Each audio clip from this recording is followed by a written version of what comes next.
Assalamualaikum warahmatullahi wabarakatuh. Perkenalkan, nama saya Muhammad Wara. Saya perwakilan dari kelompok pertama, dan pada kesempatan ini saya akan mempresentasikan makalah kami tentang pergerakan nasional Indonesia. Langsung saja kita mulai.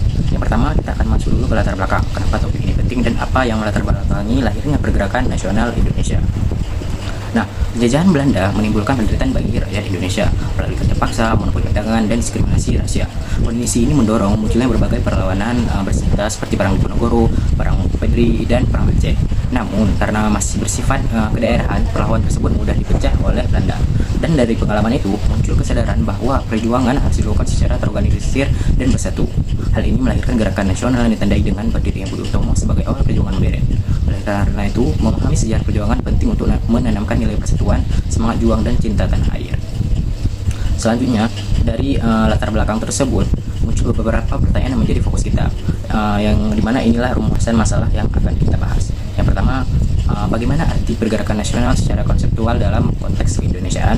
Yang kedua, bagaimana perkembangan dan perubahan pergerakan nasional di Indonesia sejak awal abad ke-20 hingga masa kemerdekaan? Dan tiga, apa saja peristiwa penting dalam sejarah perjuangan bangsa Indonesia yang menjadi pemicu perubahan strategi perjuangan?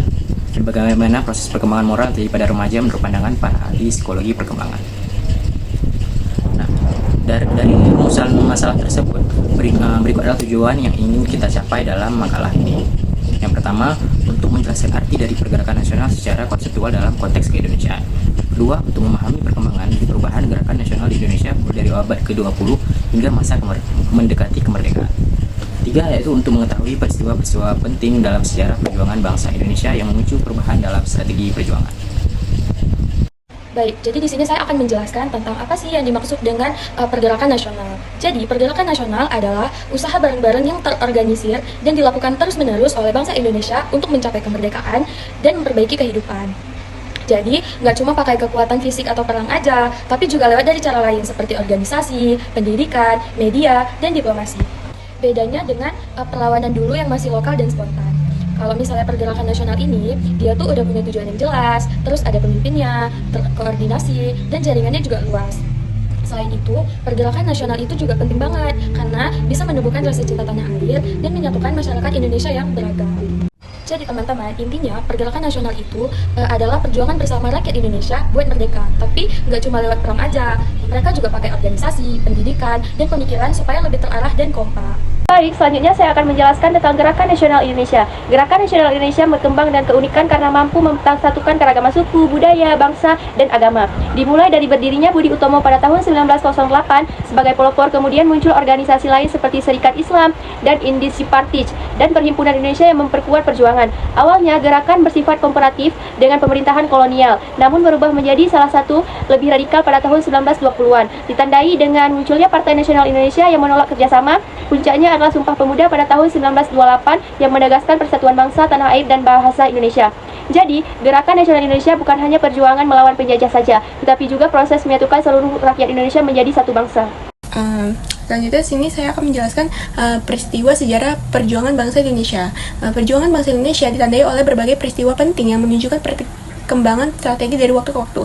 Sebelum tahun 1900-an, perlawanan ini masih bersifat kedaerahan dan belum terorganisir secara nasional. Contohnya, Perang Diponegoro, Perang Padri, dan Perang Aceh. Meskipun menunjukkan semangat juang yang tinggi, perlawanan ini mudah dikalahkan karena masih terpisah-pisah dan dapat dipecahkan oleh politik Dipit et Impera Belanda.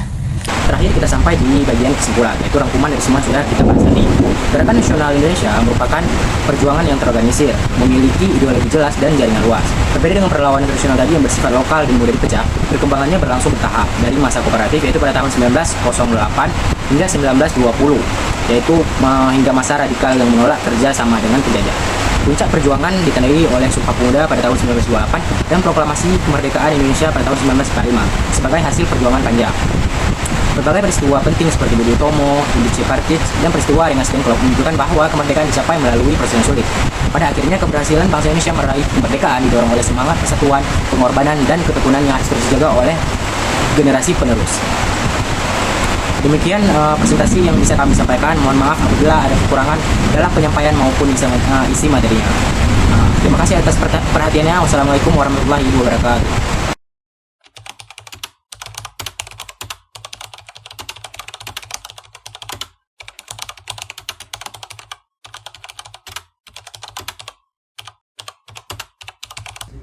banyak yang bertanya, untuk apa perempuan sekolah tinggi-tinggi?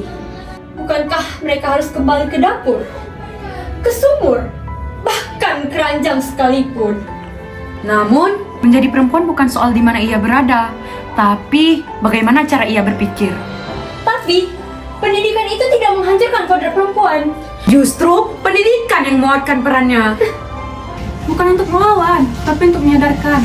Bahkan, membiarkan perempuan dalam kebodohan adalah merampas masa depan bangsa. Ya juga ya.